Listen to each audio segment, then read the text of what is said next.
Kartais atrodo, kad gyvenimas tarsi didelis stalas apkrautas gausybę vaišių. Bet prie to stalo sėdi ne visi. Kai kurie sėdi pirmose eilėse su sidabriniais šaukštais, kiti kaip aš sėdi kažkur toli, kur nepasiekia nei kvapas, nei šviesa. Ir belieka tik laukti, kol kas nors atsistos, išmes trupinį, pamirš nebaigtą kąsnį. Aš nepiktas, aš tiesiog pavargęs nuo klausimų, kodėl ne aš, kodėl visada kiti, pavargęs nuo nuolatinio pasiteisinimo maža, kai viduje jauti, kad esi vertas daugiau.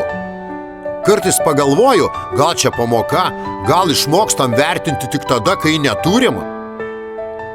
Bet kiek dar reikia mokytis, kiek dar kartų reikės nusišypsoti, kai viduje viskas griūva.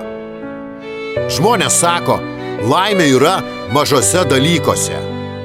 Bet kai visą gyvenimą tenka tik trupiniai, net ir maži dalykai ima atrodyti kaip patyčios. Kai duodama tik tiek, kad išgyventum, bet niekada tiek, kad būtum laimingas. Bet vis tiek einu pirmyn, nors ir lėtai, nors ir su nuotrupomis svajonių. Nes net ir trupiniai kartais tampa pagrindu.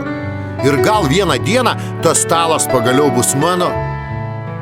Real Dreams.